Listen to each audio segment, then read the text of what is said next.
Hello, Core 2 students. This is the last part of a three-part presentation on identifying sources. After you watch this presentation, there'll be another short quiz on Blackboard. More importantly, you'll be ready to start searching for secondary sources to better understand your place in Mount Vernon. Journalism sources exist in a larger ecosystem of nonfiction publications. Journalism sources, like we talked about in the second video, are considered popular sources. They're aimed at a general audience.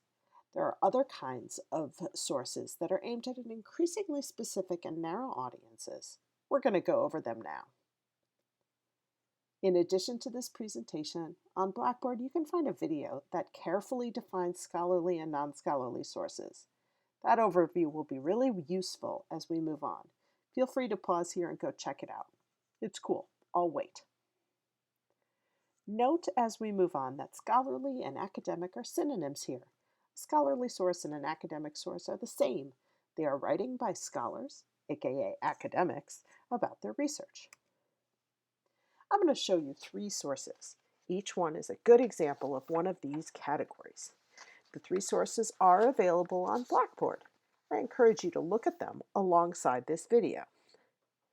Scholarly, trade, and popular sources can be compared on a number of levels. First is audience. Who's the intended reader? Second is author. Who is the piece written by? Third comes publisher. In other words, the company or organization who prints or publishes the work. Fourth is content or tone. We'll notice that the three types of sources differ in terms of their formality or informality. Fifth is appearance. There are some visual cues that you can use to identify sources.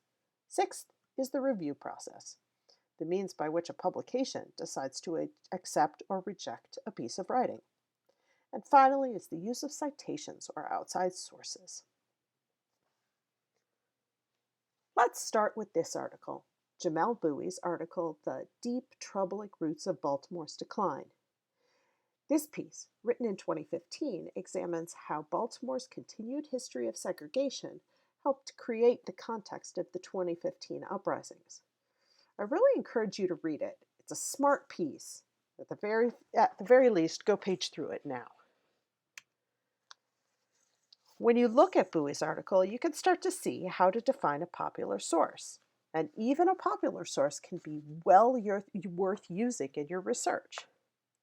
The audience of Bouie's piece is pretty general. Written in 2015, it's covering a major news story. So who is Jamelle Bouie? Well, he's a respected journalist and essayist who writes about politics, race, and history. He used to write for Slate. Now he writes for the New York Times. He's pretty respected.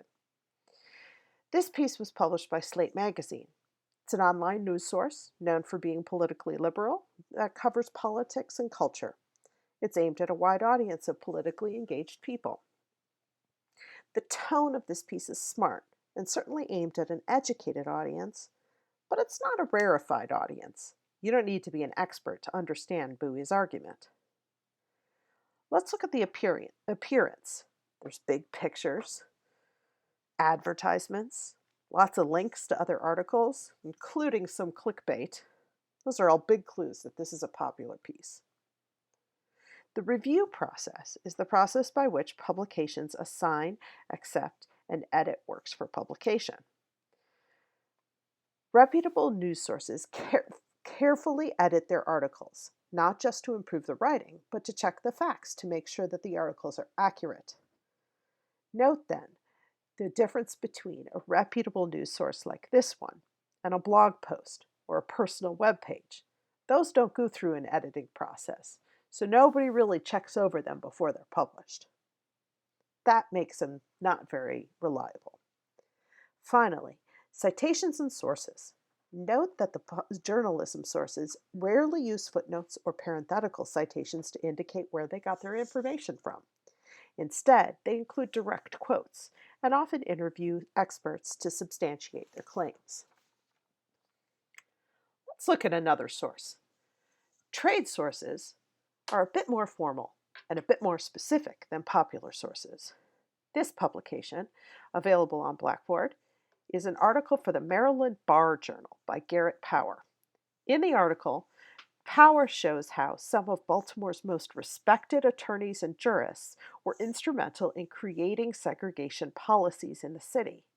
He argues that these men's belief in the pseudoscience of eugenics provided them with a philosophical rationale for their racist policies.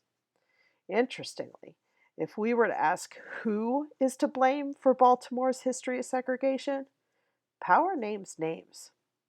And Johns Hopkins University shares some of the blame as well. It's worth a read. So let's look over this article and see how it differs from the Bowie article. First of all, who's the audience? Note that it's published in the Maryland Bar Journal. It's a magazine for attorneys practicing in Maryland.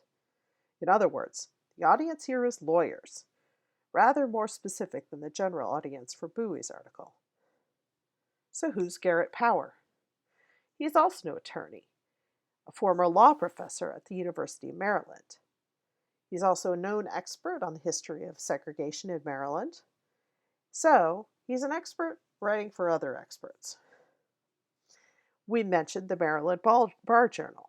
This is not a scholarly journal, but instead a trade publication aimed at keeping Maryland's lawyers up to date on their field. The content and tone here are pretty formal, but compared to law review articles, which are scholarly sources, which delve into case law in great detail, this is pretty approachable. Trade publications are more formal than popular journalism, but as we'll see, they're less formal than scholarly writing. Now, I'm not saying you should judge a book by its cover, but the appearance of this article shows that it's a trade publication. There's an ad in there, isn't there? But it's not for consumer goods, and it's definitely not clickbait. This also shows that this is a publication for professionals. There aren't a lot of photos and pictures either. The review process for trade publications is similar to journalism sources. They have a strong editorial process to make sure that their publications are well written and accurate, but rather than being written by journalists, trade publication articles are often written by experts in that field. Finally, let's think about citations.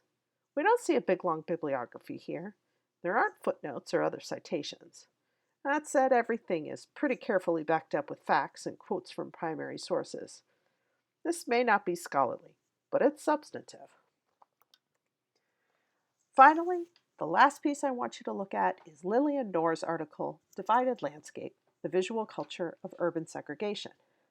In it, Knorr argues that as you move through Baltimore, you can see the racial boundaries between neighborhoods, not because of physical barriers, but because of complex visual codes.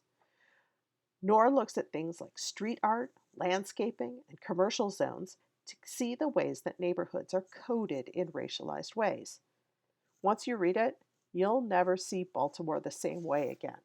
Again, go read it, it's interesting. Okay, let's examine this source. We'll see that this is a scholarly source written by and for scholars and academics about original research. Audience. There's a lot of cues here that the audience for this article is made up of scholars. In other words, professors and researchers studying Baltimore, segregation, or urban geography. Note the length and level of detail of the article. Knorr describes the study she did. She provides pictorial and descriptive evidence of her primary sources. She argues ultimately that visual culture is an important way of understanding de facto segregation. Who would be interested in this? Knorr's professional peers, other scholars and researchers. So who is Knorr anyway? At the end of the article, we could see a short biography of Knorr. She's a researcher at MIT. She has a PhD. Who's the publisher? You can see the title of the journal in small print along the left side of the pages, Landscape Journal. This is an academic journal for scholars in landscape studies, which is an interdisciplinary field combining geography, sociology, and anthropology. This is a publisher that specifically publishes research articles by scholars in this specific field. Content and tone. This is the most formal piece of writing of the three. Knorr very carefully and deliberately outlines her argument. backs up her claims with original research, and connects her ideas to other experts in the field. The appearance of scholarly journals tends to be less flashy or illustrated than popular or trade publications. There are pictures here. They're carefully laid out alongside maps and charts to present the data of the study. The review process of academic articles is key. Academic articles go through a process called peer review. Peer-reviewed articles go through an editorial and fact-checking process, but they also go through another important step. The articles are distributed anonymously to other experts in the field who provide lengthy comments and critiques that the writer must answer and revise before their work can get published. The idea here is that peer review makes sure that scholarly research engages in the most important conversations happening in the field and adds to the knowledge in the field. The peer review process, when it is done well, helps ensure that scholarly sources are not only well written and factual, but they contribute to the intellectual conversation. Finally, look at how copiously Noor cites her sources. Throughout the article, we can see parenthetical citations of the secondary sources she uses. She carefully demonstrates her primary research by showing those maps. Finally, in the last pages of the article, look at the lengthy bibliography she's included. What does that bibliography tell her reader? Well, two things. First, that Lillian Noor knows her stuff. And second, that if they want to trace her steps, she's laid out her sources for us. This source may be a little difficult to read. It's formal. It's not meant to be entertaining, but it is going to show cutting-edge, interesting research. So how does this apply to your project? First of all, you're going to use secondary sources to better understand your place. In step 3 of the Unit 3 checklist, Andrea Copland is going to show you how to use the resources at Freedheim Library to find scholarly and non-scholarly sources. In step 5, you'll find a local news source about your place, which you will summarize on the wiki. And in step 6, you'll find 2 scholarly sources that help you understand your place, which you will also summarize on the wiki. Thanks for listening. Now, please complete the second quiz on Blackboard, and you'll be done with step 2. Hooray!